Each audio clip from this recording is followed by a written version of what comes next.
Hi. Thank you all for coming. It's great to have such a big crowd today. I'm Chris Jelpy. I am the director of the Mearsheimer Center here, and I'm also chair of Peace Studies and Conflict Resolution at the Mearsheimer Center. I'm very pleased to welcome you all here today to introduce John Mearsheimer from the University of Chicago. Professor Mearsheimer is here to talk about, as you can see, the Great Delusion, Liberal Ideals and International Realities. Professor Mearsheimer is the R. Wendell Harrison Distinguished Professor of Political Science at the University of Chicago, and he's written extensively on security issues about in international politics in general and about American foreign policy in particular, and about the need for the United States to adopt a more restrained approach to its foreign policy making. In recent years he's taught on liberalism, nationalism, realism, and he runs the program on international security policy at the University of Chicago. He is, as you may know, the author of The Tragedy of Great Power Politics, as well as co-author of The Israel Lobby and the U.S. Foreign Policy. But another one, actually, there's more of a throwback that I still like a lot, is Conventional Deterrence, going all the way back to 1983, from a very nice dissertation that he wrote at Cornell University. With that, please join me in welcoming John Mearsheimer.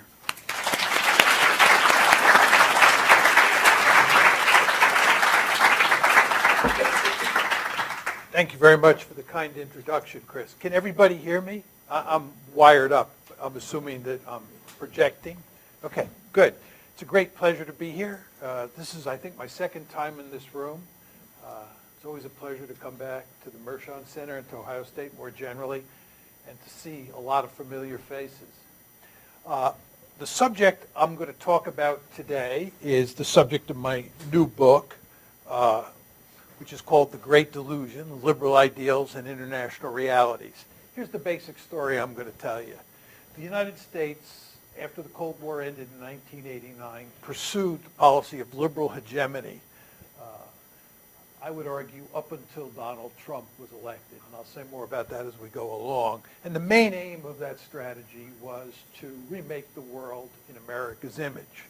The policy failed miserably. And the question is, why did it fail? And my basic argument is that it failed because nationalism and realism trumped it at every turn. And the basic argument that I'm making here is that to understand the failure of liberal hegemony, you have to understand the relationship between these three isms: liberalism, nationalism, and realism. Here's the basic outline. First two parts of the talk, I'm going to talk about what is liberalism and what is nationalism. I'm not going to pay that much attention to realism. And I want to talk about liberalism and nationalism and not say much about international politics. I think it's just very important that you understand what I think liberalism is and what I think nationalism is, because it's a very important foundation for the whole story that I'm telling. And I think that most people, although they intuitively have some sense of what liberalism and nationalism are, they don't have a really good grasp. And what I'd like to do is lay that out for you. Then the third thing I want to do is talk about what is liberal hegemony, why did the United States pursue it, what's the track record. And of course, here I'm going to make the argument that it failed abysmally. And then the question is, why did it fail?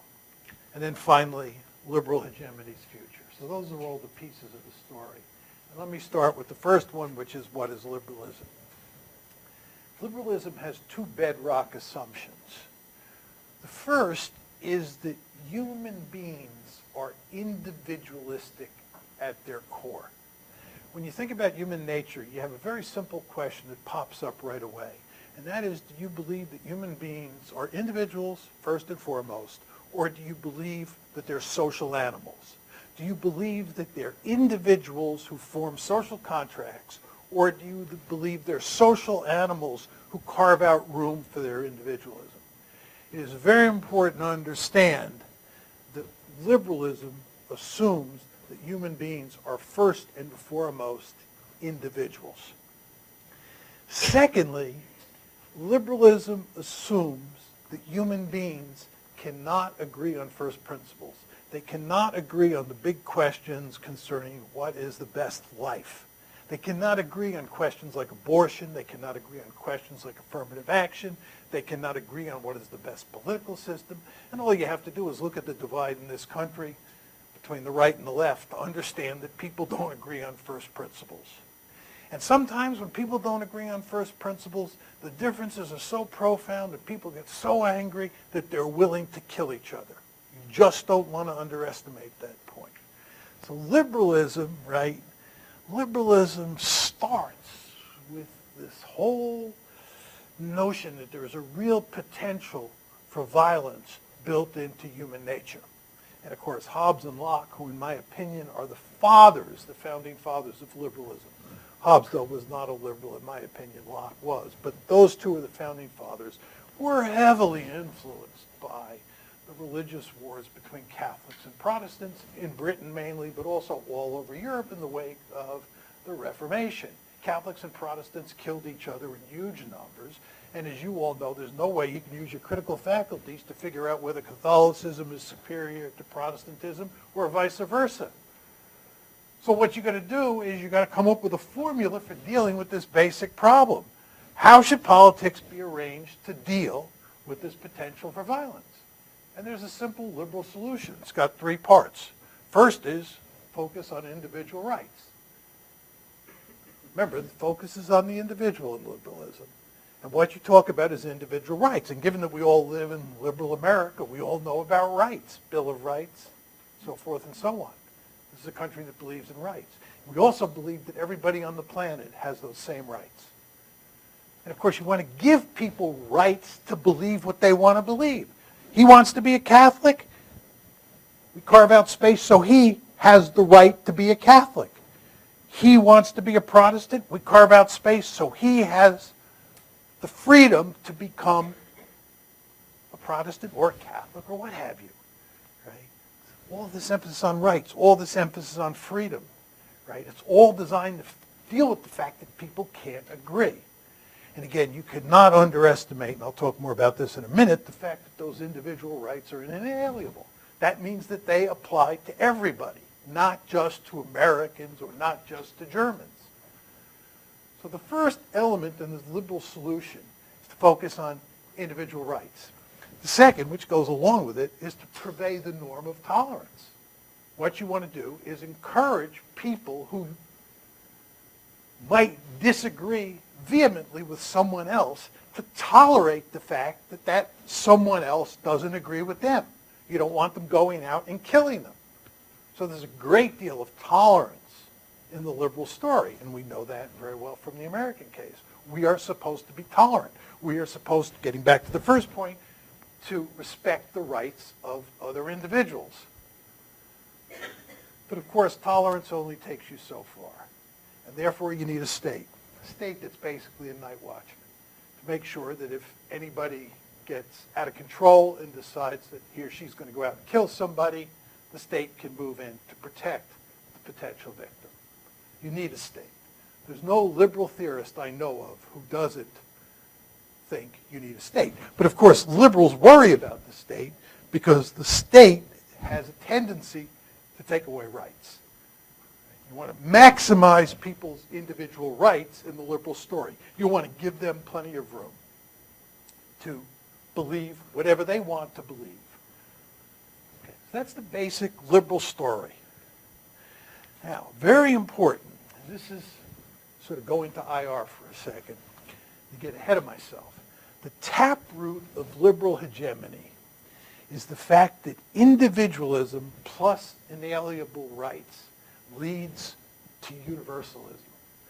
Liberalism has at its core a universalistic dimension. And this is what liberal hegemony globs onto. And to get way ahead of myself and talk a little bit about nationalism, nationalism is a particularistic ideology at its core. It is not universalistic. It is particularistic. It says that we all belong to social groups. That's not what's going on with liberalism. Liberalism focuses on the individual, and it says every individual on the planet has the same rights. And if you think rights are important and you think every individual on the planet has those rights, you have a universalistic ideology in good part. I want to keep that in mind. What's nationalism? Here's the core assumptions. And I've already tipped you off on this. Nationalists, or nationalism, is based on the assumption that human beings are social animals. They're born into tribes. They're born into groups. When you come out of your mother's womb, right, you're born in not only to a family, but you're born into a larger social group. And that social group socializes you in all sorts of important ways. This is not to say that you can't carve out some space for your individualism, because you can. But the fact of the matter is, individualism takes a back seat to group loyalty. Aside from the family, the most important group, the largest and most important social group on the planet today is the nation. What's nationalism? This is my definition. It's hardly an unusual definition. All of the really big players who write on nationalism use a very similar definition. A set of political beliefs which hold that a nation, a body of individuals with characteristics that purportedly distinguish them from other groups. Whenever you talk about nationalism, you always want to know about the other, right? Because it's a particularistic ideology. The nation, which is a body of individuals, the characteristics that purportedly distinguish them from other groups, should have their own state. Just think about the word nation-state. Nation-state embodies what nationalism is all about. Right? Theodor Herzl, father of Zionism, right? What's the title of his canonical work on Zionism?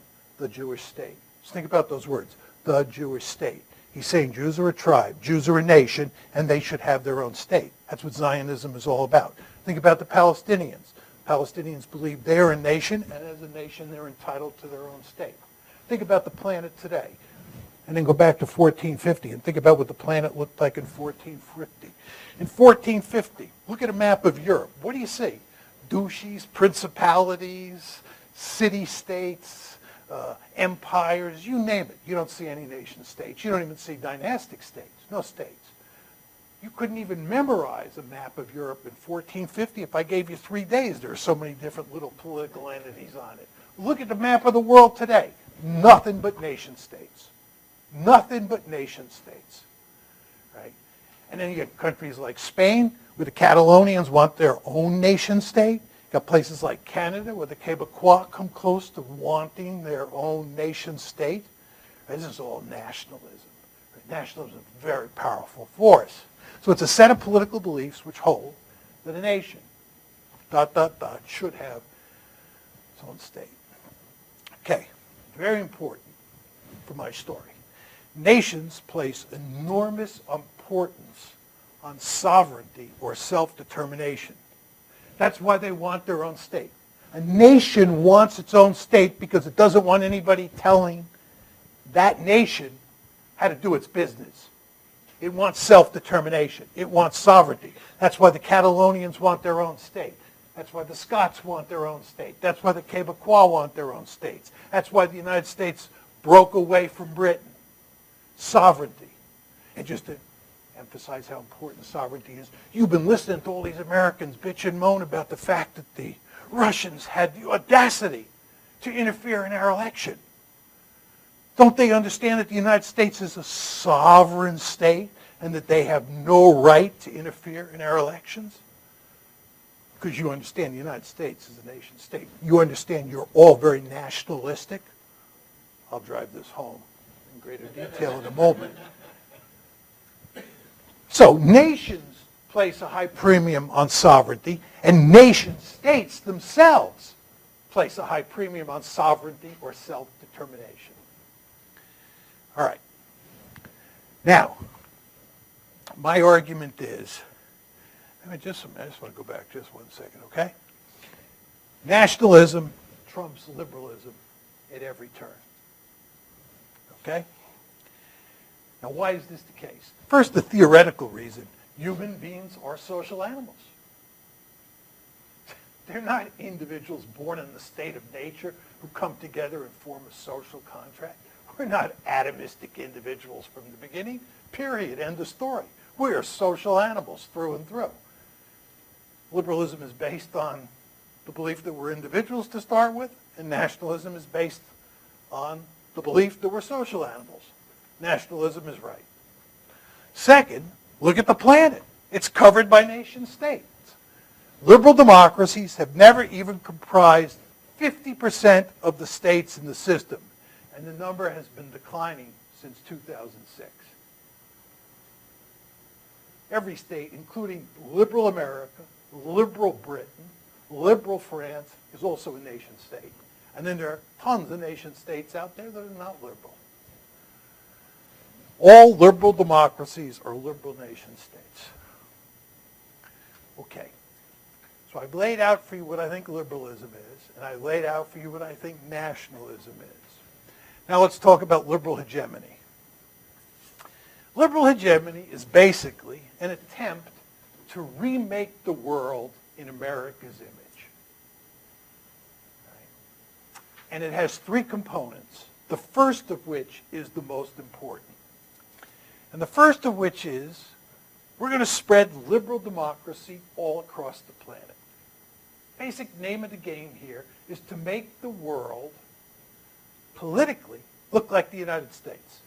What we want is for every one of those nation states to be a liberal nation state. Second goal is to integrate more and more countries into the open international economy, which the United States helped create after World War II and perpetuated during the Cold War. In other words, you want to get everybody hooked on capitalism. You want to integrate them into the world economy. And that world economy should be an open economy. Minimize the number of tariffs or trade barriers, so forth and so on. And then related to that, the third objective is to integrate more and more countries into international institutions. International institutions, as almost all of you know, are basically rules. And if you can get countries into institutions and you can get them to where they obey the rules, all sorts of good things will happen. Right? So that's the basic template that the United States employs during the post-Cold War world when it thinks about the world. And again, you want to understand that the first of those three goals or components is the most important. Now, what are the benefits of liberal hegemony? Why are you doing this? Three reasons. First, you eliminate significant human rights violations. Remember, liberalism, as you all know as good Americans, or at least you Americans in the audience know as good Americans, we place a tremendous emphasis on rights, inalienable rights, the rights of everybody on the planet. Well, we worry greatly about human rights violations. For good reasons. We don't like what happened in Bosnia in the 90s. We don't like what happened in Rwanda in the 90s. We don't like gross violations of human rights. And the belief here is if you can spread liberal democracy across the planet, because liberal democracies rarely ever engage in massive violations of human rights, you take the human rights problem off the table. Secondly, you make the world a more peaceful place. This is democratic peace theory or liberal democratic peace theory. As you all know, huge numbers of Americans, especially in the policy world, believe that liberal democracies don't fight other liberal democracies. And the main reason they don't is because they respect the rights of individuals in other countries. It's this transnational respect for individual rights, this universalism that underpins democratic peace theory, right? So if we can spread liberal democracy all over the planet, we make for a more peaceful world. And by the way, that takes the twin problems of proliferation and terrorism right off the table. If you live in a world of peace, love, and dope, who needs nuclear weapons? And terrorism, it's gone. Right? So it's a much nicer world. And basically what we're talking about here, and you don't want to lose sight of this, is we are the good guys, as you all understand. And if we can make everybody in the system look like us, it's a system that's populated by nothing but good guys. And again, we take significant human rights violations off the table, and we make for a more peaceful world. And then we also make the world safe for liberal democracy. This is Woodrow Wilson's famous comment. And the argument goes like this. Inside any liberal democracy, you're going to have people, maybe a reasonably large number of people, who don't like liberal democracy and want to change things.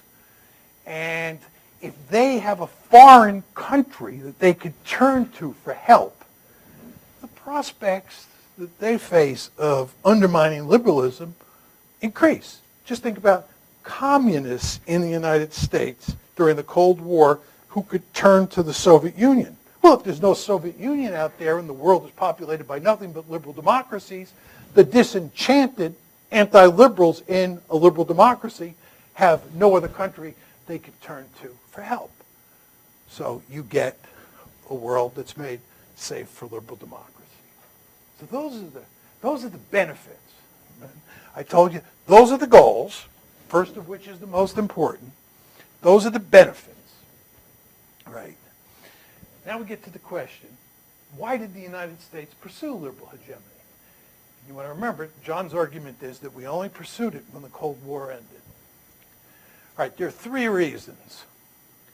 First, and this is a very important part of my story, unipolarity made it possible to largely ignore balance of power politics.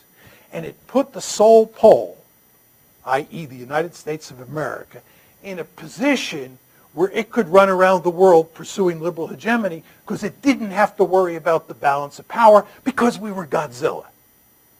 Okay? If you're in a bipolar world or you're in a multipolar world, you have to worry about the balance of power. You cannot pursue liberal hegemony. You have to act in a realist fashion. This is not to say you can't pursue a liberal policy, foreign policy on the margins, but in essence, your foreign policy has to be realist at its core. Okay? So when you're facing the Soviet Union, you're not pursuing liberal hegemony. But when the Soviet Union goes away, there's no challenge, right? You're free to pursue liberal hegemony. So that's the first reason. That's the enabling condition. Second reason is the United States is a profoundly liberal country. Right? We believe in the importance of rights from early on. We're raised that way. It's a wonderful thing, by the way.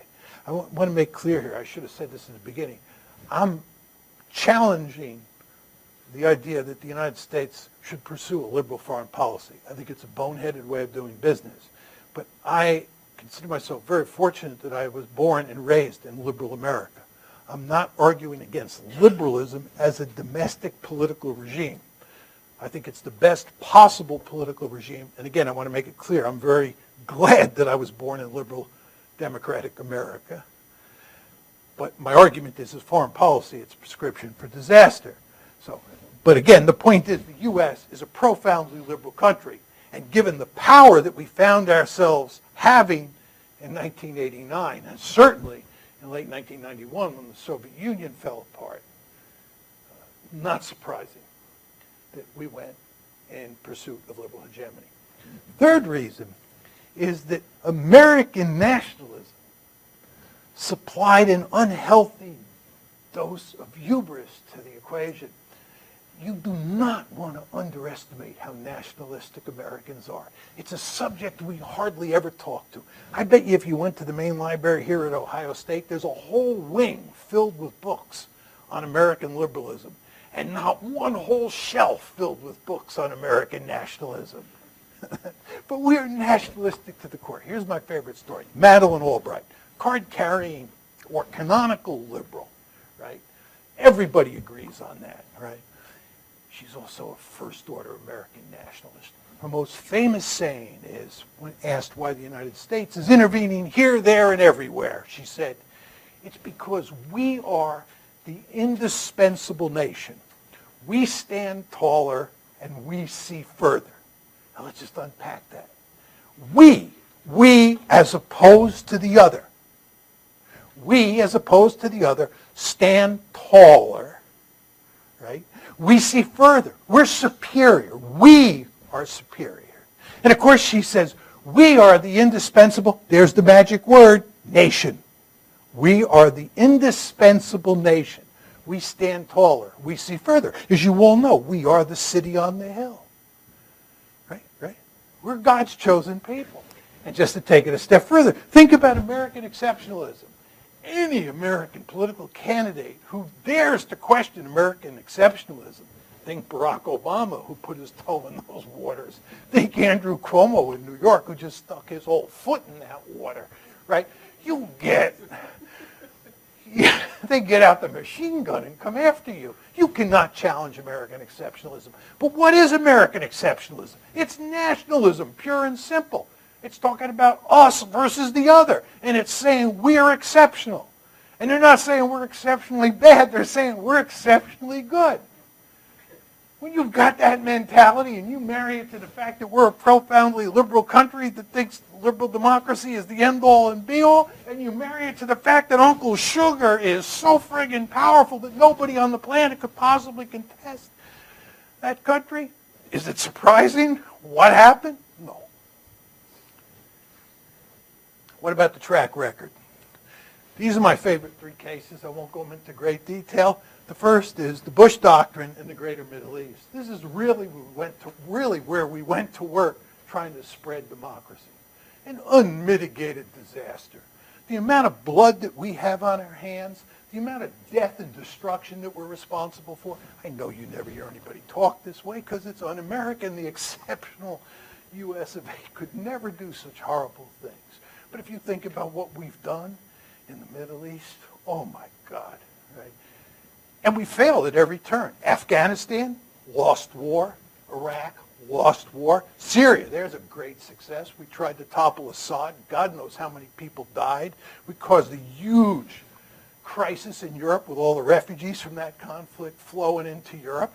And what's the end result? The end result is Assad's going to remain in power. And you want to understand, I'll talk about this in the Q&A if you want. We played a key role in trying to topple Assad. The idea that the Obama administration sat on the sidelines and did nothing here is not a serious argument. We're principally responsible, along with 3 other countries, for trying to topple that regime. And we failed. Oh, Libya, that's probably another one you want to take into account. That was a great success, wasn't it? Libya, Syria, Afghanistan, Iraq. Oh, and Yemen today. One of the great humanitarian disasters of recent times. We're in bed with the Saudis perpetrating this horror show. Egypt, that's in great shape. They got rid of Mubarak. They had an election. Then they overthrew the democratically elected leader because he was a member of the Muslim Brotherhood. We sat on the sidelines. I wouldn't be surprised if the evidence eventually shows that we participated, and Egypt is no longer a democracy. I want to just segue into Donald Trump for a second. It's very important to understand that Donald Trump ran against liberal hegemony. He ran against every element of liberal hegemony. He said we're going to get out of the business of spreading democracy all around the world. He was opposed to the open international economic order, and he doesn't like institutions at all. Right? Donald Trump ran against liberal hegemony, and he was elected, not solely because of that by any means, but it didn't cause him any problem. He made it clear that Iraq was a disaster, Afghanistan was a disaster. He wants to get out. He wants to get out of Syria. Failure after failure after failure. Losers. Losers. That's the Bush Doctrine in the Greater Middle East. What about the Ukraine crisis? Of course, here in the United States of America, we blame the Russians for the Ukraine crisis because in the United States, we are never responsible for anything that goes wrong. It's always the other. Dealing with American foreign policy makers like dealing with my kids. They never do anything wrong. It's always somebody else's fault, right? This is what happened with Ukraine. The United States of America thought, because it was pursuing liberal hegemony, that it could take NATO and the EU and march them right up to Russia's border. And it could try to promote democratic revolutions in countries like Ukraine, Orange Revolution, Georgia, Rose Revolution, and basically hint to the Russians that when we were done democratizing Ukraine and Georgia, that they would be next. and that the Russians would not mind. Why? Because, first of all, the United States is a benign hegemon, and secondly, they would understand that balance of power politics is dead.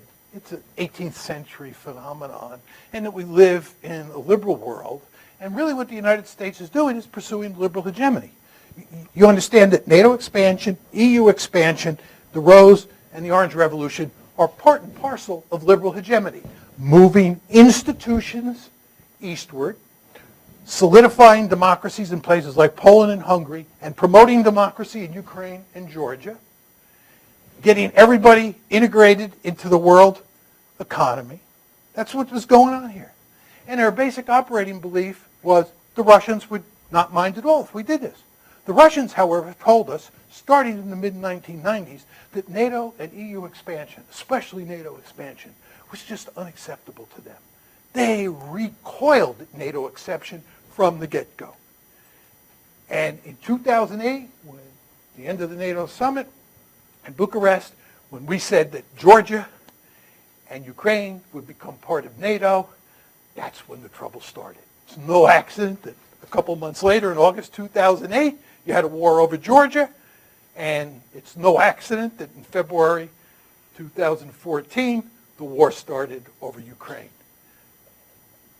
This is balance of power politics at play, and I'll talk more about this in a second. Failure of engagement with China.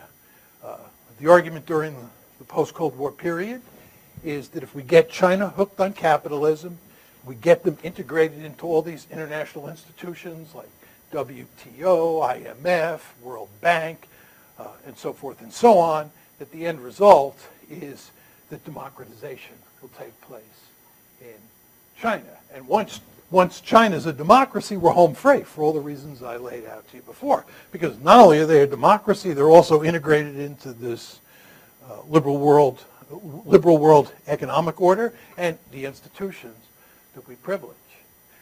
The architects of this strategy have now admitted the strategy failed.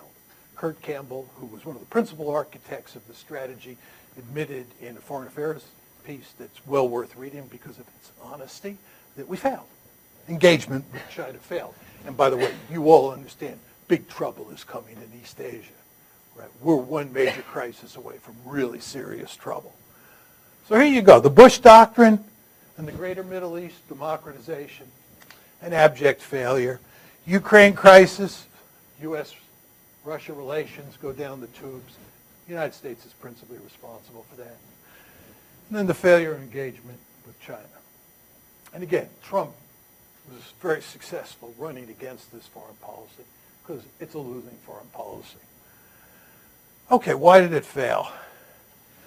I believe the power of nationalism and the power of realism checked it. And I want to talk about overselling individual rights. It's not the power of nationalism. The idea that the United States of America can go into a place like Iraq and topple the regime and then stay there and do social engineering is delusional. I was in the American military from 1965 to 1975, which is coterminous with the Vietnam War. And one thing I learned is, boy, you do not want to go into countries like Vietnam or Iraq or Afghanistan and start doing social engineering. This is a prescription for huge trouble. Those people are not going to want you coming in telling them what colored toilet paper they can use. They believe in self-determination. You know how we believe in self-determination? As I was saying before, Americans go ballistic when foreign countries like Russia interfere in our politics. Well, my mother taught me when I was a little boy, what's good for the goose is good for the gander. If we believe in self-determination, why aren't the Vietnamese? Why aren't the Iraqis? Why aren't the Afghanis going to believe in self-determination? They are, and you're going to run into a lot of resistance. Not to mention that the social engineering is going to be a huge task. 1979, Soviets went into Afghanistan. As you know, I'm a card-carrying member of the national security establishment. Everybody in that establishment was beside themselves. Oh my God, the Soviets are on the march. This is the end of the world, right? I said, you got it all wrong. They just jumped into a giant tar pit. When you're arms racing with somebody like the Soviet Union, you want them to go into Afghanistan. The Soviets should have wanted us to go into Vietnam. You want to go into Vietnam? Welcome. Chinese, I remember they went in there in 1979. They got their snouts whacked. Stay out of these places. That's my view. Sometimes you may have to go in, but only if you have to go in, do you go in. But we went in thinking we were going to win a great victory in 2003. It didn't work. Nationalism, pure and simple. Self-determination, sovereignty, really limits what you can do in this world. And you never want to forget that. And of course, the boys and girls who took us into the Iraq War forgot that. Right? And just look what's happening now. Afghanistan, Iraq, so forth and so on. Talk a little bit about the power of realism, then I'll come back to overselling individual rights. Realism. The two countries where that really applies are Russia and China. These are big countries. These are major powers. They're not great powers in the unipolar moment, but they're big powers. The idea that you can run NATO and the European Union up to Russia's border and that they're not going to protest and lash out at some point is,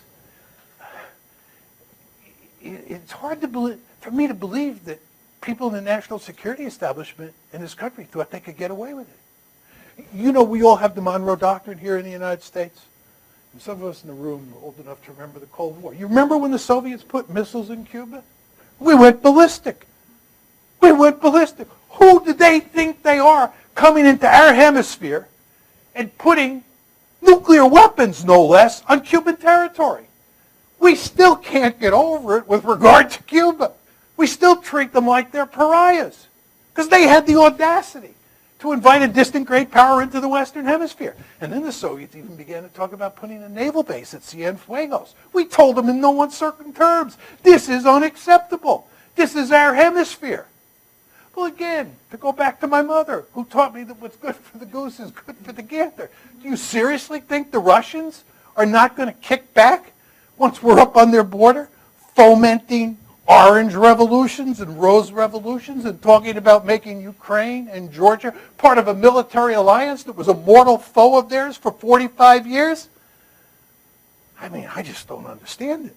Let's fast forward 50 years. China decides it's going to form a military alliance with Canada and Mexico, and it begins to deploy military forces in Toronto and Mexico City. You think the United States is going to sit there and say, oh, it doesn't matter. Geostrategic considerations, balance of power politics is for dinosaurs like John Mearsheimer. Ooh, sorry. You think that's going to happen? I can guarantee you that ain't going to happen. We're not going to let it happen. We believe in the Monroe Doctrine. Well, they believe in their version of the Monroe Doctrine. And by the way, the same thing is true with the Chinese. You go to China today, you get behind closed doors with Chinese leaders. They'll tell you in no uncertain terms they have every intention of pushing us out beyond the first island chain and then pushing us out beyond the second island chain. My response to them, if I was Chinese, I'd be wanting to do exactly that. But unfortunately for you, I'm an American, and I want to do everything I can to stay and prevent you from pushing us out.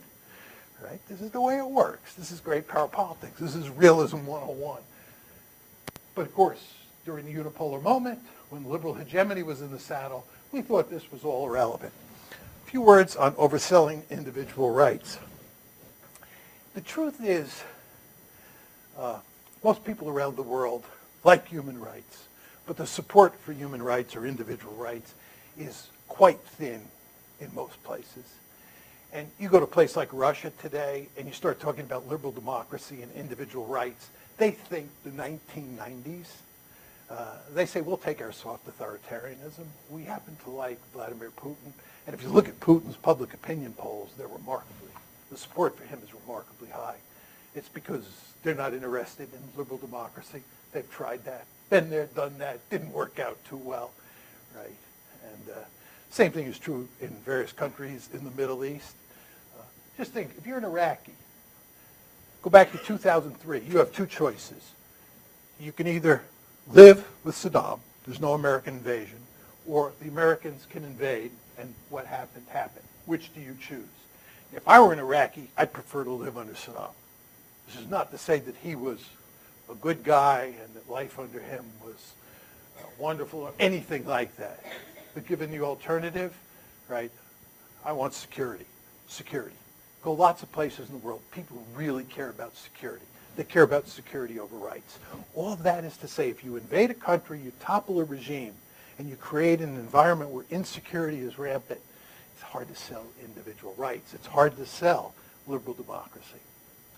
So power of nationalism, power of realism, and overselling individual rights make it very hard for liberal hegemony to work. I just want to say a word about illiberal liberalism. You remember when I started with my definition of liberalism, I told you that liberalism was predicated on the assumption that people could not agree about first principles. And therefore, one of the reasons that you privileged rights and tolerance and so forth and so on was because people could not agree. In a very important way, what's going on here is that the United States is operating around the world as if there is one and only one acceptable solution to what is the best political order. And that's liberal democracy. And anybody who believes that soft authoritarianism or fascism or communism is a good political system is simply wrong. There's only one right answer, which is liberal democracy, which is the American way. In a very important way, this is a fundamentally illiberal view of politics. Because again, liberalism is predicated on the assumption that you can't reach agreement on first principles. Okay, let me conclude a few words about liberal hegemony's future. Start with the coming of Donald Trump. As I said to you before, it's very clear that Trump ran against liberal hegemony. He made the argument in the Republican primaries that the Republican leaders like George W. Bush had blown it, and of course he made the argument in the general election that the Democrats like Barack Obama and Bill Clinton had blown it as well. And he pointed to a lot of the same examples that I pointed to. Trump, as you know, did not blame the Russians for the Ukraine crisis. Trump was against spreading democracy, was against the Bush doctrine, and so forth and so on. And he was not interested in engaging with China, as is perfectly clear. Right? So he ran against it. Now, one could say we're now about to run a very interesting test, which is whether or not Trump, once he's in office, can actually beat the blob. You know what the blob is. The blob is Barack Obama's term for the foreign policy establishment. If you read Bob Woodward's new book, it's very clear that Trump is fighting the blob mightily. Right? McMaster, Mattis, these are all foreign policy establishment figures, all closely identified with our past failures, who want to perpetrate failed policies forever and ever, right? Don't want to leave Afghanistan and so forth and so on. And Trump's fighting with them. So you actually have here a very interesting experiment, which is whether or not Trump has enough agency that he can beat back the blob and beat back liberal hegemony. And I think this is a very interesting debate. But to be honest, I think it's largely irrelevant. And the reason is we're now moving out of unipolarity with the rise of China and the resurrection of Russian power. We're moving into a multipolar world.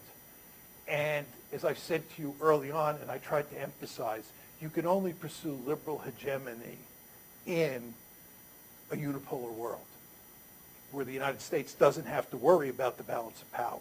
We now have to worry about the balance of power. We are worrying about the balance of power in Eastern Europe vis-a-vis the Russians. We are worrying about the balance of power vis-a-vis the Chinese. I mean, you can see what's going on in the South China Sea these days. This is a very dangerous situation. This keeps me up at night. This makes me very nervous, right? But great power politics is back. By the way, if you look at President Trump's national security strategy, which was issued from the White House in December of 2017, and then you look at the Pentagon's national security strategy, which was issued by the Pentagon in January 2018, they both say unequivocally great power politics is back. And once great power politics is back, then liberal hegemony is dead. Let me conclude by saying I have very mixed emotions about this situation. In a way, I welcome the rise of China and the emergence of multipolarity because it puts an end to liberal hegemony, which I think has been a remarkably foolish foreign policy. But at the same time, it means that we now have to deal with the Chinese and to a lesser extent the Russians, but mainly the Chinese. And I think for most of you young people in the audience, the U.S.-China competition will be the central event of your lifetime over the course of this century, because China is going to be such a formidable foe for the United States. And I think given a choice of a powerful and rising China and the end of liberal hegemony versus a situation where we continue to be the unipole and we can fight against liberal hegemony as best we can, and it's an uphill fight, I think I would take that second world over the first world where you have a powerful China as a potential peer competitor. Thank you.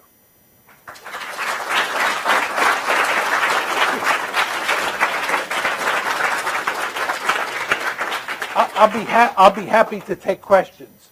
If people would just stand up so everybody can hear the question, if you'd make your questions as brief as possible or short as possible, and I'll go to great lengths to be as brief as possible in my responses. Sir.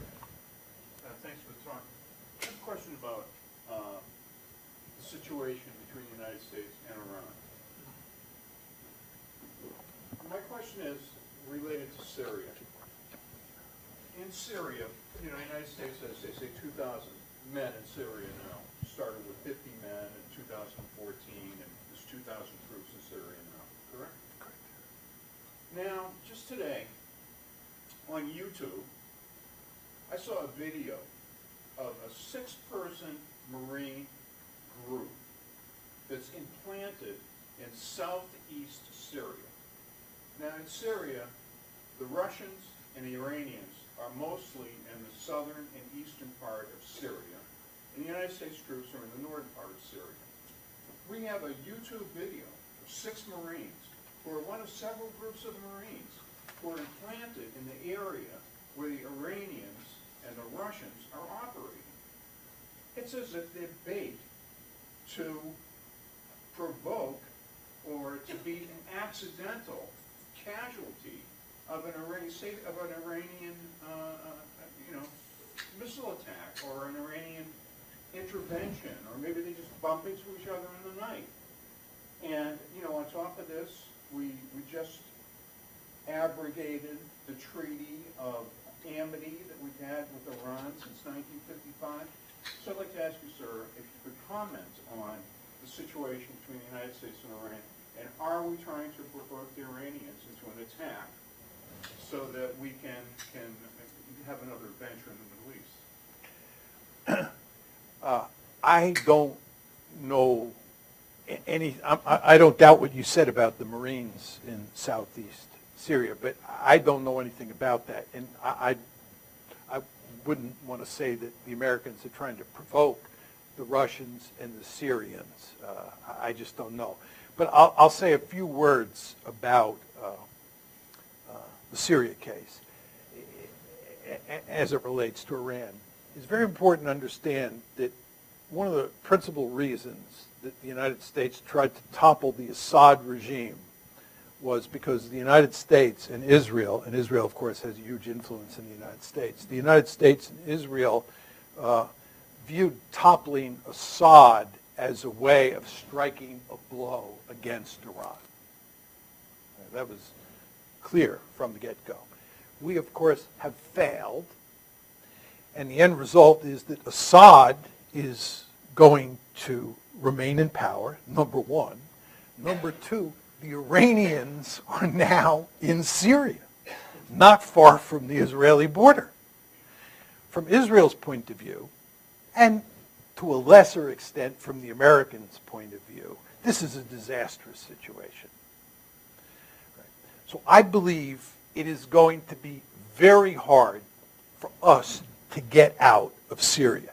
The Israelis and the Israel lobby will put enormous pressure on us to stay in Syria because the Iranians are there and because the Russians are there as well, and Hezbollah.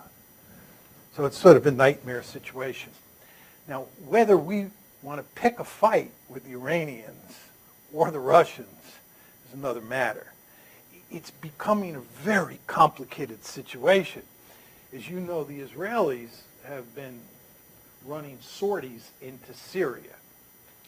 These are air attacks against mainly Iranian forces, but also Syrian forces on the ground.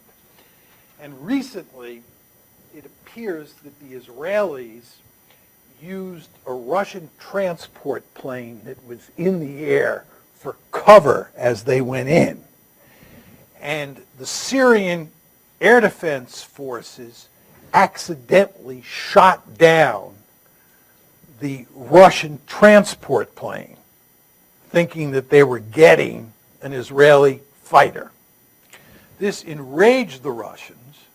The Russians are now giving S-300s. These are quite sophisticated ground-based surface-to-air missiles to the Syrians, and they're integrating those SAMs into the Russian defense network. This creates huge problems for the Israelis, right? Because you're not just going against the Syrians or the Iranians where, it's not a problem. You now have the Russians there, right? So I think the Israelis are going to have to be very, very careful, right? And I think we're going to have to be very careful. And I think that kind of cuts against the idea that we would be provoking the Iranians, provoking even the Russians. So I find that hard to believe. My final point on this is the United States, and I didn't use this language in my talk, sometimes I do. The United States is a highly militarized state. We have been at war for 2 out of every 3 years since the Cold War ended. We have fought 7 separate wars. Right? We're a crusader state, in my opinion. Anybody that's running around the world trying to remake the world in its own image is a crusader state, highly militarized. And at this point, it's kind of baked into the way the foreign policy establishment does business, which is consistent with what you're saying. In a funny way, I don't find that surprising at all, what you just said. I'm not sure it's, what actually has happened, because I haven't researched it myself. But, when you talk like that, it strikes a chord with me, because the United States is a highly militarized state, and kind of the way we do business. The woman in the back? Yes. Yeah. Hi, thank you for the talk. I'm wondering if you could comment on the universalist nature of liberalism a little bit more.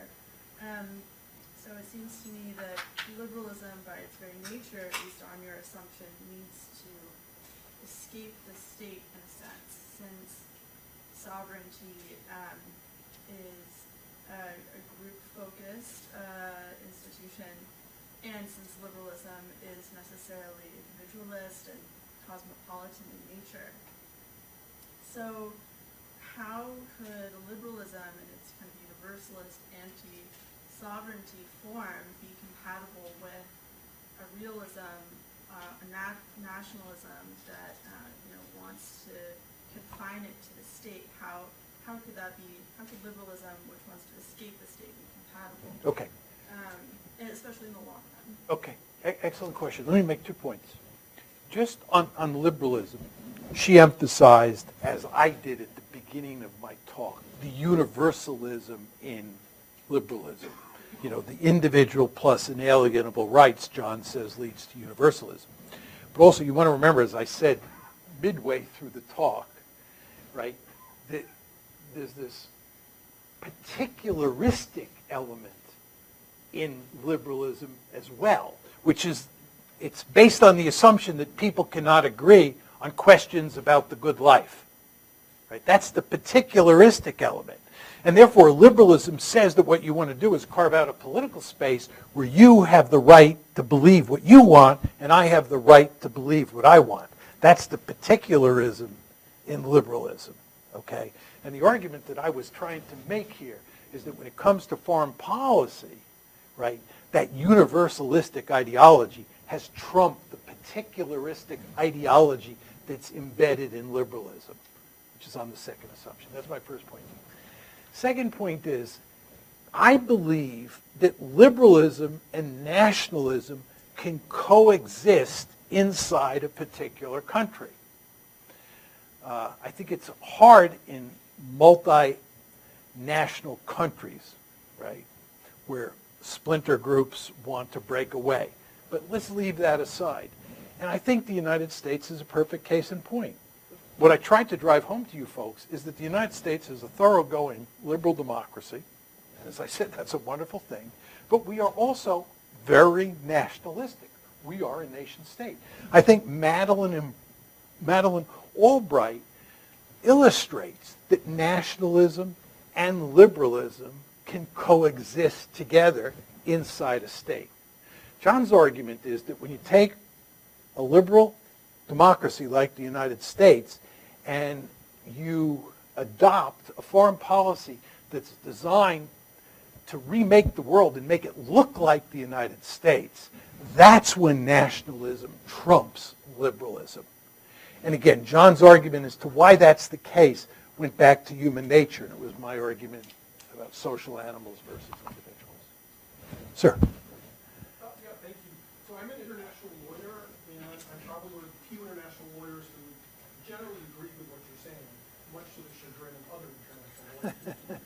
But I think you've used one aspect of liberal hegemony to challenge the entire project, and that single element is liberal interventionism, responsibility to protect, human rights promotion. But that's not the entire project.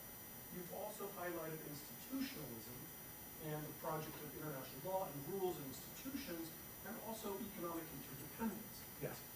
And that's where I'm troubled by the picture you're drawing. Because the failure of military interventionism and social engineering and nation building does not necessarily mean that institutions and economic interdependence is also a failure. In fact, I would argue that those are the tools that are going to help you with great power competition and balancing these rising powers. And so an institution like free trade and the TPP is one of the most important tools you would be using against a rise in China. It is the interdependence that the United States built with Europe that helps to be a bulwark against a resurgent Russia. It's absolutely very stupid to have gone all the way up to Russia's doorstep, but it just seems to me that one of the principal tools and elements of liberal hegemony are incredibly important and a very important tool for maintaining a degree of order and stability.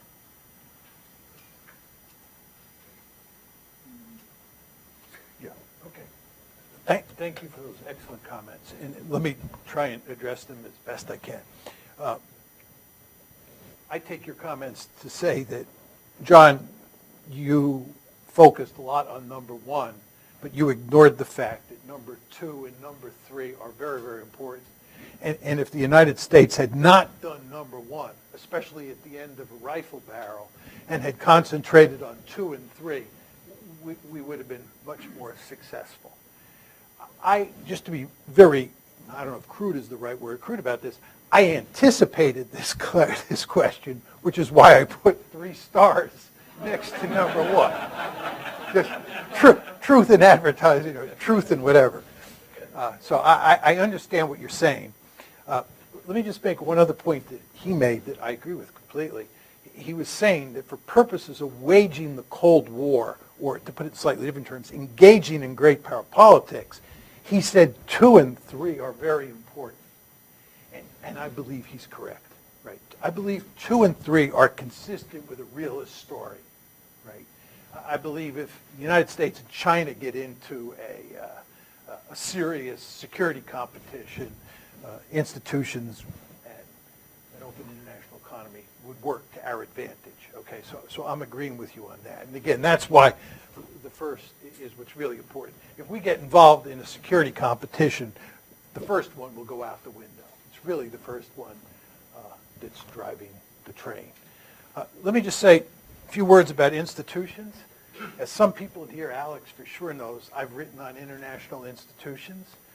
And in the course of doing this book, forced me to think about domestic politics in a serious way for the first time in my life. I came to appreciate the importance of rules. I'm talking about domestic politics here. And I think in the modern world, when you talk about international relations, rules are of enormous importance, more so than I thought before I wrote this book. And this gets back to this gentleman's point, there's no way you can have a world without rules. And that's why you are guaranteed a lifetime job as an international lawyer, right? Because international lawyers care about rules, laws, call them what you want. But if you just think about the international economy, right? Even during the Cold War in the West, right? You had all these rules because you needed rules to make the international, or to make the Western economy work. And with regard to military considerations, you need institutions like NATO, which are basically rules.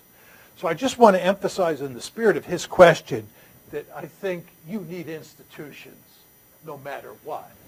The question is, are they liberal institutions or not, right? Do they fit into this liberal story, or do they fit into a more realist story?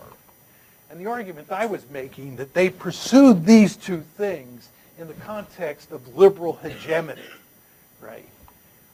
And I could go on and on about the problems here, right? But I won't. But that was an excellent question. Now, my question is... you should stand up just so everybody can... My question is, where is the... do you have a normative aspect to this? Because you mentioned earlier that the liberal take to the solution of human rights violation is through promoting liberal democracy. Then the argument back there was that, well, that is supposed to stop human rights violation. So if you think that is no longer an option, but humans are still social animals, so I don't think human rights violation would, in the long term, still bother us. So what is the solution to that? Okay. Her question is, is this a normative story? I mean, obviously, it's an explanatory story about what went wrong, why we did this, what went wrong. But her question is it a normative story? The answer is yes. And let me just lay this out for a bit for you. There's this guy who was a former student of mine who now teaches at Yale named Nuno Montero. And he wrote a book on unipolarity. And his argument is when the Cold War ends, and you get unipolarity for the first time in modern history, the United States, the Soul Poll, has three choices. One, it can pick up its marbles and go home, right? Because we are so powerful and there's no threat on the horizon. We can just go home. That's one. Second is we can stay where we are and maintain the status quo. That would mean maintaining NATO, staying in Western Europe, no NATO expansion. Okay? Maintain the status quo. Go home's the first option. The third option is to expand, to pursue liberal hegemony, to change the status quo. In other words, to spread liberal democracy. And what I'm saying here, in effect, is that we pursued number 3 of Montero's possible policy options. What I'm saying is we should have at least done 2, just maintain the status quo. And in fact, if I had been in charge, but don't worry, there's no danger of that. If I had been in charge, we would have not gone completely home, but we would have left a number of places. I'm not in favor of a huge military and using it to run the world. I think this is a theme that's in the book that I haven't emphasized here. I think as the Founding Fathers fully understood, when you have a highly militarized foreign policy and you're fighting wars all the time, it undermines democracy at home. Right? I'm a big civil libertarian. I do not like a militarized foreign policy. I'm with the Founding Fathers on this. Right? So I would have actually, just to give you a flavor from my views, I would have pulled out of Europe. Right? I would not be defending the Europeans today. I would have stayed in East Asia because I do believe we have to balance against China. And I would have kept an over-the-horizon capability for dealing with the Gulf. But I would have been somewhere between Montero's first and second options. And that's what I've been arguing for. That's what I argue for in the book. So it is a normative theory in that sense. Sir in the back. Let me just. Chinese will have any more success pursuing illiberal hegemony than we have pursuing liberal hegemony? Yeah, this is a very interesting question. His question is, will China have any more success pursuing a liberal hegemony? First of all, China has to be a unipole before it can have the choice that you describe, okay? Because remember, my argument is you have to have unipolarity. And as I was telling the graduate students at lunch, I've thought about this in the context of another paper that I'm writing, that I said to myself, what if the Soviet Union had won the Cold War? What would they have done? We know what the United States did. And what if 50 years from now the United States collapses, China continues to rise, and it is the unipole? That's going to where you are, okay? I believe if the Soviet Union had won the Cold War, it would have acted pretty much like the United States, because communism is a universalistic ideology, okay? Communism and liberalism, there's a whole literature on this, the parallels between communism and liberalism. This is not to say that there aren't fundamental differences between the two isms, but I believe if the Soviets had won and communism was a really legitimate political ideology like liberal democracy was at the end of the Cold War, the Soviets would have done the same. The Chinese, I do not believe, would have done what the Americans did and what I believe the Soviets would have done, because the Soviets are not governed by a universal ideology. Getting back to this gentleman, Chinese. Yeah, sorry, Chinese. Getting back to the gentleman's question about international law, I think the Chinese would be very concerned about the international economy, and I think they'd be very concerned about building international institutions, the AIIB being one example, right? But they wouldn't do number one. And number one is the key. I believe the Soviets would do number one, but it would be to spread communism. But I believe the Chinese, I mean, I can't prove this, obviously, and hopefully we'll never run the experiment. But I believe that the Chinese are kind of like the Ottomans. You know how the Ottomans ran the Ottoman Empire? They kind of had a live and let live, or modus vivendi approach to dealing with different groups. But that would be my answer. Sir. Yeah, would you, John Mueller. Sorry about that. Next question. It seems to me that your liberal hegemons have been a lot more liberal than they've been hegemonic. Much of the policies you've been talking about could be characterized as a vast proclamation followed by vast execution. So, for example, Somalia, they go in and they get out when a few guys are killed. They ignore Rwanda entirely. They don't get into Bosnia until after the war is over. Effectively, they intervene in Kosovo from 40,000 feet, and so much sort of thing with like Libya. The two big issues don't seem to have any liberalism. The idea of Afghanistan, or Afghanistan plus Pakistan, was entirely get the bastards who did 9/11. And the war in Iraq was almost entirely, I think, to keep Saddam Hussein from getting weapons of mass destruction and giving them to terrorists. In his speech in 2003 before the war, announcing the war, George Bush never mentioned the word democracy at all. In some respects, I think you're letting your buddies, the neocons, get off kind of light in this discussion. Like, put them in someplace to be helpful. Let me just make a quick, I want to just talk about your description of history over time, most of which I don't agree with, but just put it in terms of my argument. Most of which I do agree with, but I want to just put it in terms of my argument. But just with regard to going into Iraq, John said that we went in there to deal with the proliferation problem, right, the nuclear problem, and to a lesser extent the terrorism problem. But you remember, I pointed out that they believe that if you spread liberal democracy around the world, in other words, you turn Iraq, Iran, and Syria into liberal democracies, you create a peaceful world and you take terrorism and proliferation. That came later when they didn't find any weapons of mass destruction. No, I actually, we could go around on this. I don't think that's true. I would just also say one other very quick point before I go to his main point. what I found striking in doing the research for this book is that there is no president who comes close to approximating Woodrow Wilson in terms of liberal democratic rhetoric than George W. Bush, right? Now, you would say to me it comes after Iraq, but I would disagree with that, but maybe I'm wrong. But let's not fight about that now. I just want to talk about what John was saying about what happened in Somalia and how that prevented us from doing Rwanda. And you remember Wes Clark wanted ground forces in against Serbia in '99, and Billy Clinton wouldn't give them the ground forces. I think what's going on here is the United States was pursuing liberal hegemony, right?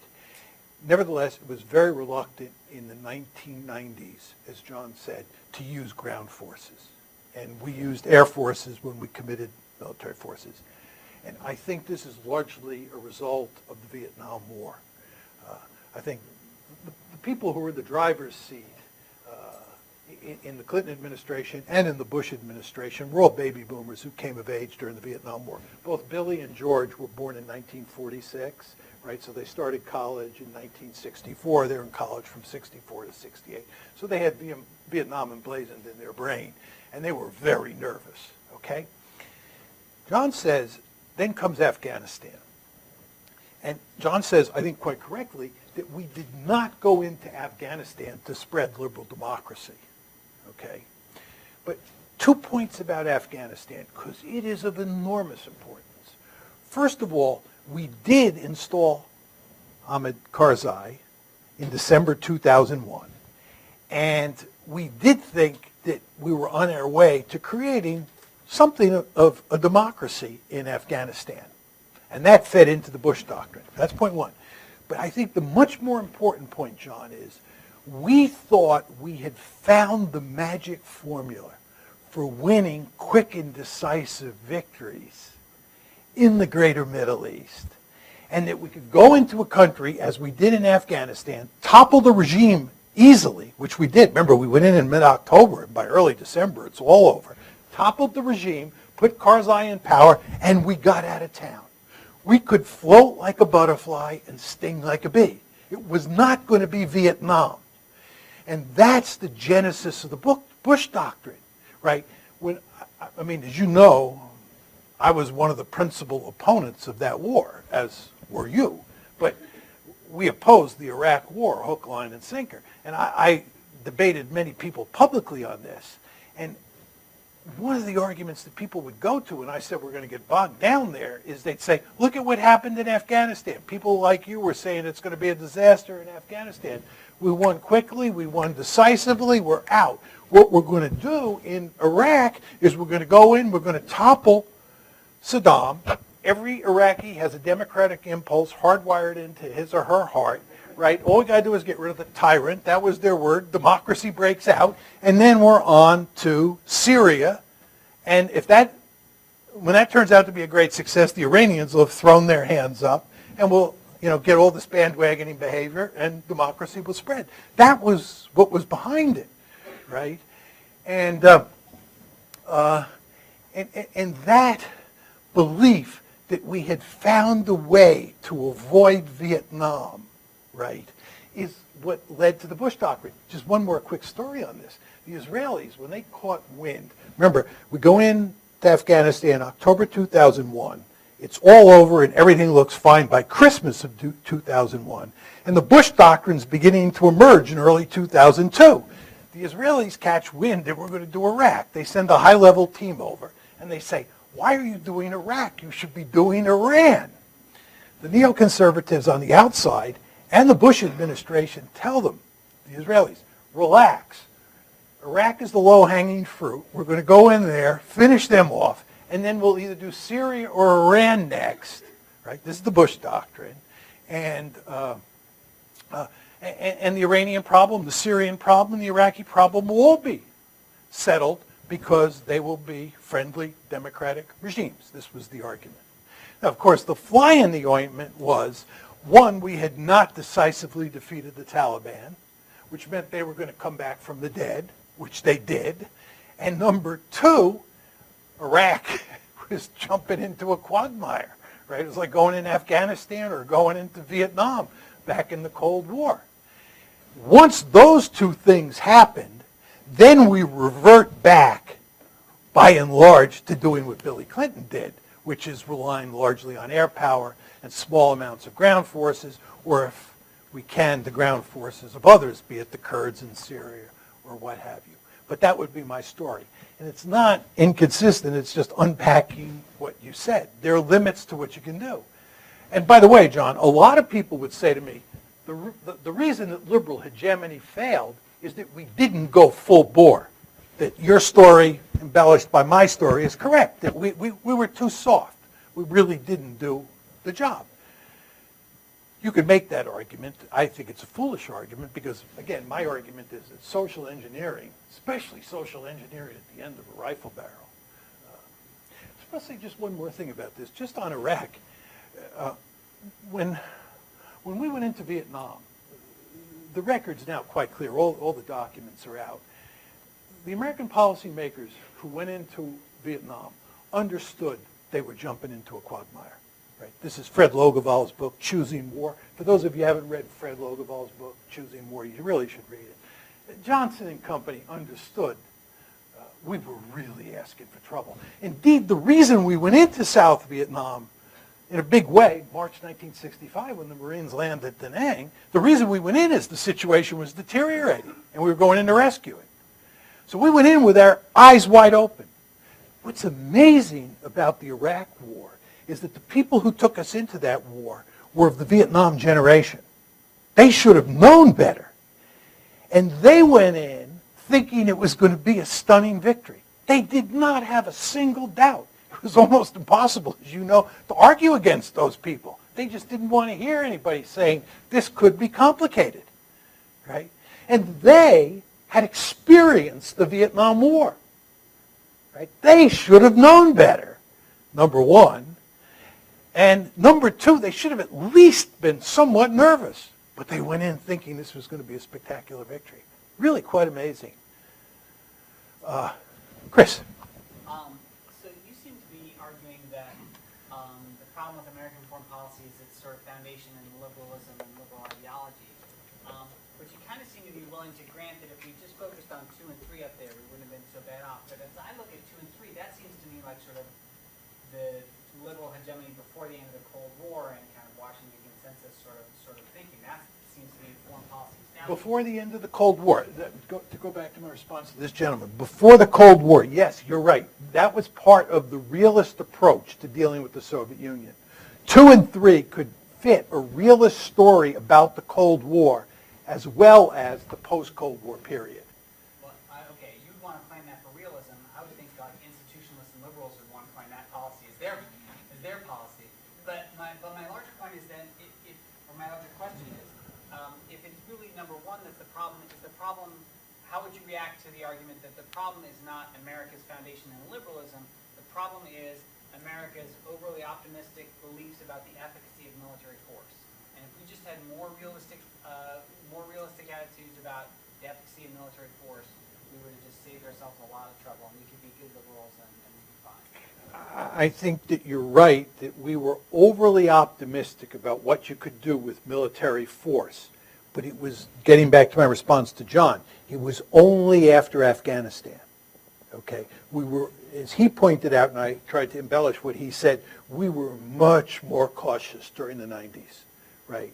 And then, of course, once Afghanistan goes south and Iraq goes south, then we become cautious again. This is why Obama doesn't want to use American ground forces in Syria. So my argument is that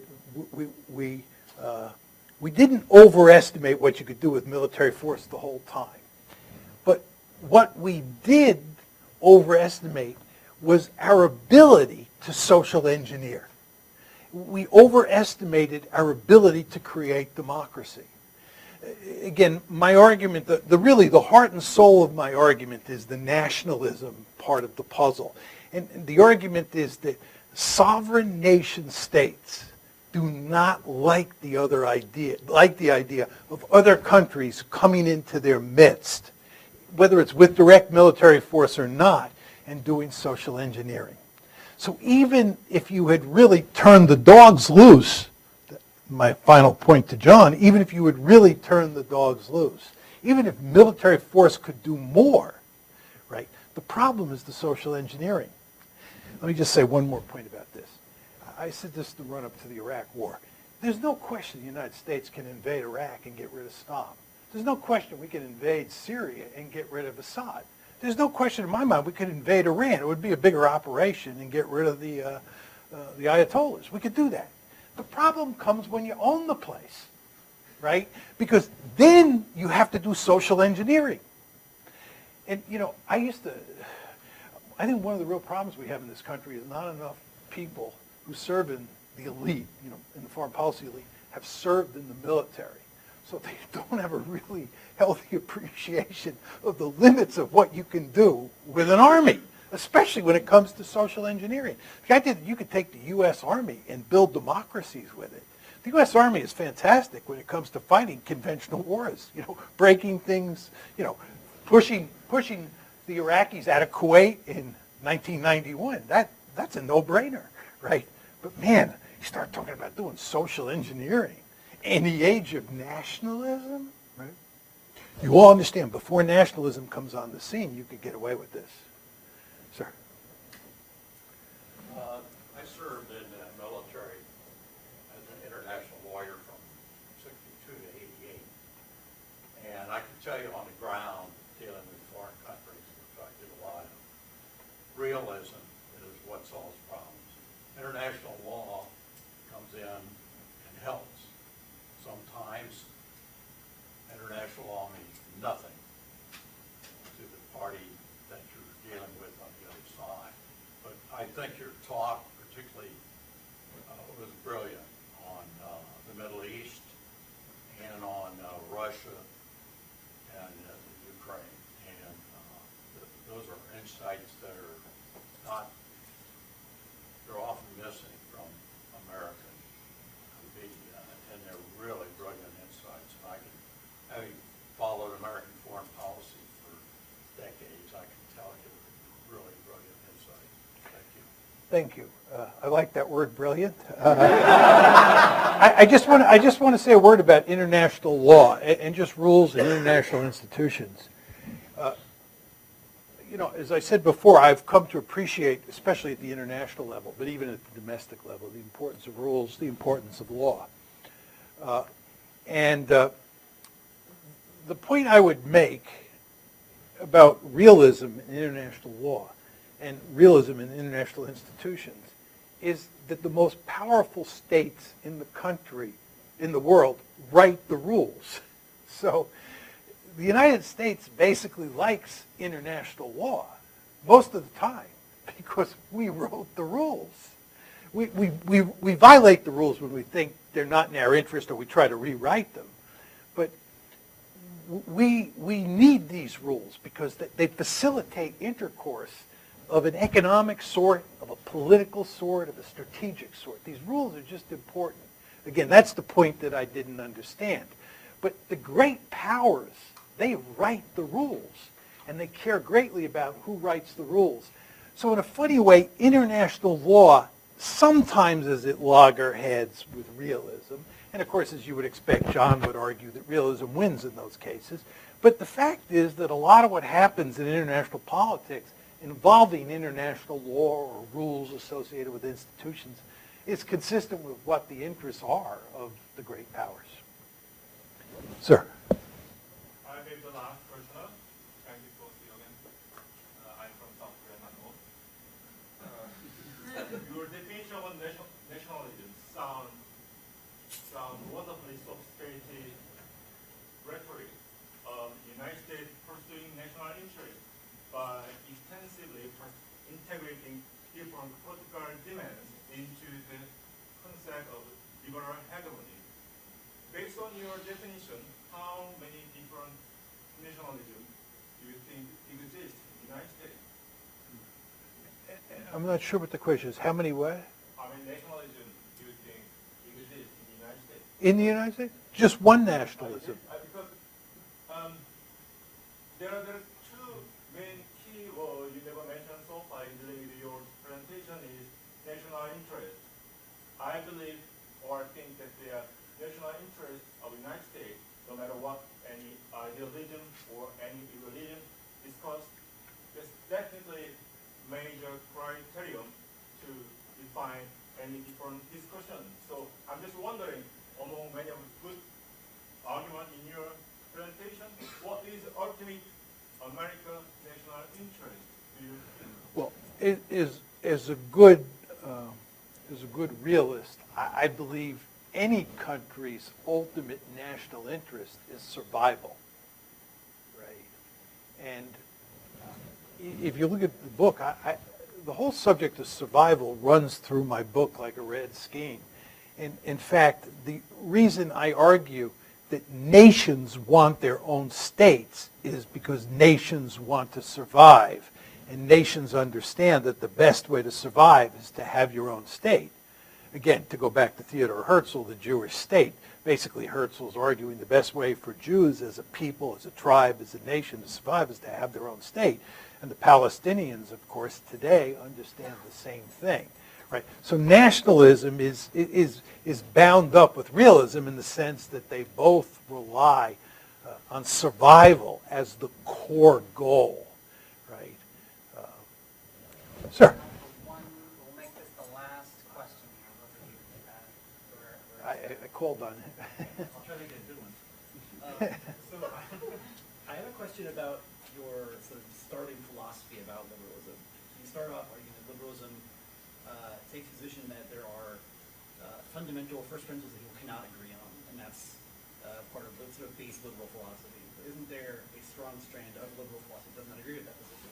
That we think that people can agree on first principles, someone like Rawls or Kant or someone else, who might think that, in fact, with enough discussion, with enough rational thought, people in fact could come to agreement even on first principles, and therefore, although the liberal hegemony argument seems to have failed, it was not because it was fundamentally impossible to succeed, it was because it happened to fail in this case.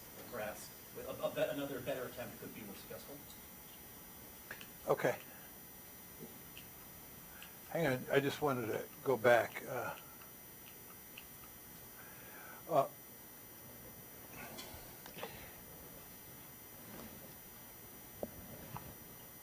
His point is, are there people like John Rawls who believe that individuals can agree on first principles?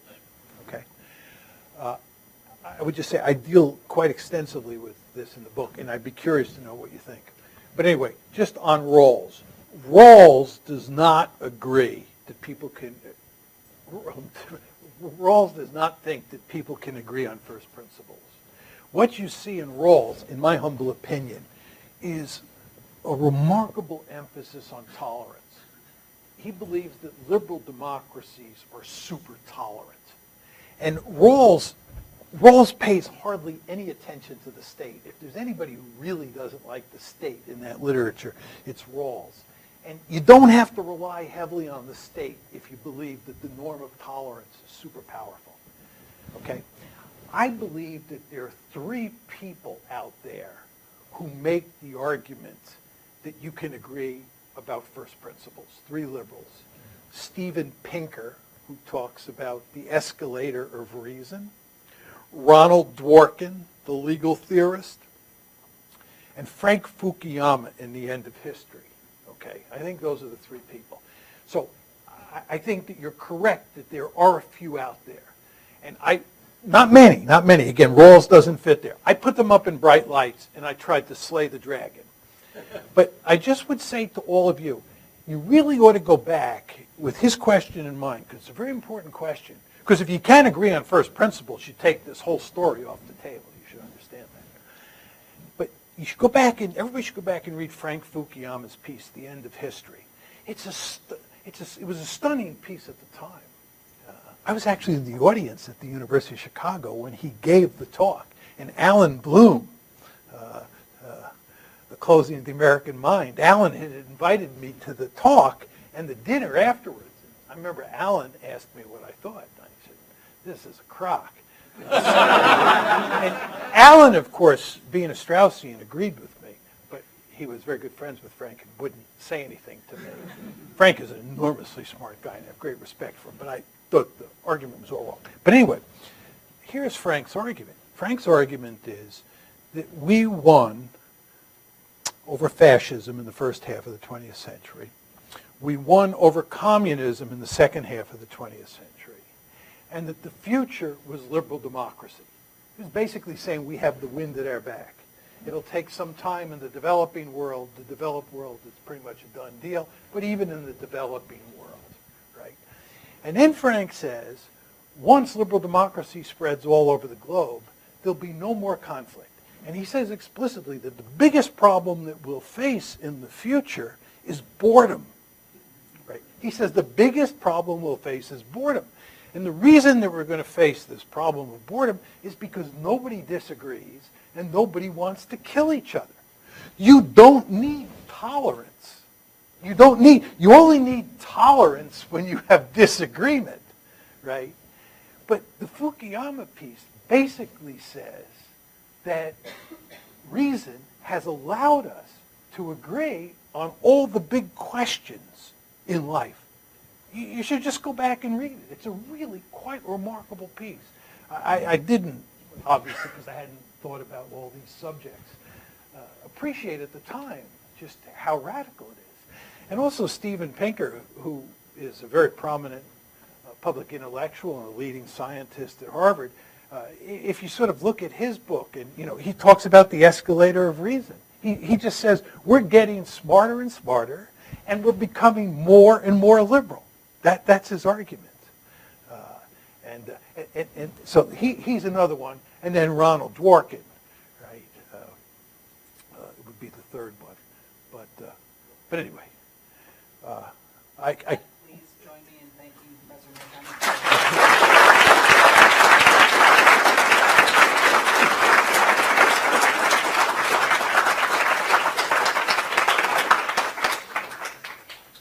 thank you.